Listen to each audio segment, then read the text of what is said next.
আসসালামু আলাইকুম প্রিয় বন্ধুরা, আমি এসএম আলম আপনাদের আজকে নিয়ে আসছি গ্রিন অরণ্য পার্কে, যেটি অবস্থিত গাজীপুর থেকে ময়মনসিংহ যাওয়ার পথে সিস্টোর বাজার থেকে ঠিক 3 কিলোমিটার পূর্ব পাশে অবস্থিত। প্রিয় বন্ধুরা, পার্কের সুন্দর দৃশ্যগুলো আমরা একে একে দেখতে থাকবো।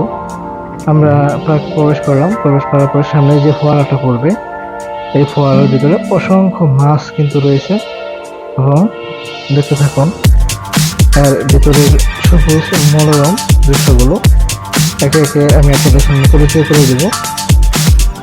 ফোয়ারা থেকে একটু সামনে এগিয়ে আমরা আবারও দুই পাশে সবুজ দৃশ্য দিয়ে সাজানো পাকা রাস্তা আস্তে আস্তে হাঁটতে হাঁটতে সামনের দিকে এগিয়ে যাচ্ছি এবং দৃশ্যগুলো অবলোকন করছি। ডান পাশে বেশ কিছু পাখির কারুকার্য এবং সিমেন্ট দিয়ে তৈরি কিছু ভাস্কর্য এখানে রাখা হয়েছে। বন্ধুরা, আমরা এপাশে আসছি, আপনার এখানে কিছু চায়ের গাছ রেস্টুরেন্ট রয়েছে, যেখানে খায় এবং গেলাম। আমরা এখন দেখতে পাবো কোরআনের আয়াত সম্পর্কিত কিছু খেলা ভাস্কর্য। এগিয়ে গেলাম সুইমিং চেয়ারে গেলাম খেলার রাইড, সুন্দর খেলাধুলা করে থাকি।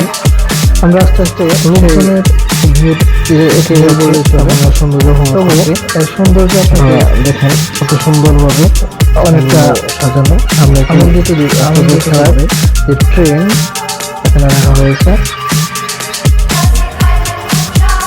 আমরা সামনের দিকে গিয়ে দেখতে পেলাম ট্রেনটি হয়তো বা এখানে মেরামত করা হচ্ছে কোনো একটা যান্ত্রিক ত্রুটির কারণে একটি পার্ট খুলে রাখা হয়েছে। আমরা সামনে এগোতে থাকি এবং দেখতে থাকি দৃশ্যগুলো। আপনি সপরিবারে এখানে এসে অত্যন্ত শৃঙ্খলার সাথে মনোমুগ্ধকর দৃশ্যগুলো অবলোকন করতে পারবেন।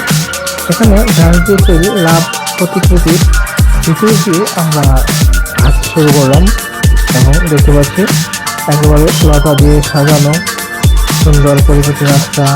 সামনের দিকে এগিয়ে গিয়ে পাতাবাহার গাছগুলো আপনার দৃষ্টি কাড়বে এবং ডান পাশে যে লেক, যেখানে স্পিড বোট দিয়ে মানুষকে বিনোদন দেওয়া হয়।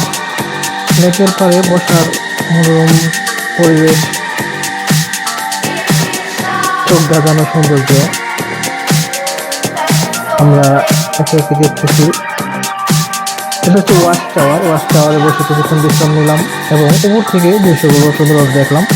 বিশাল এলাকায় স্টিল ব্রিজ এখানে করা হয়েছে, সামনে একটি পাখির প্রতিকৃতি এবং এই ছিল এখানকার ভিতরকার দৃশ্য। আমরা ঘুরতে ঘুরতে অবশেষে পার্কের ঠিক শেষ প্রান্তে চলে আসলাম। সকলে ভালো থাকবেন, সুস্থ থাকবেন।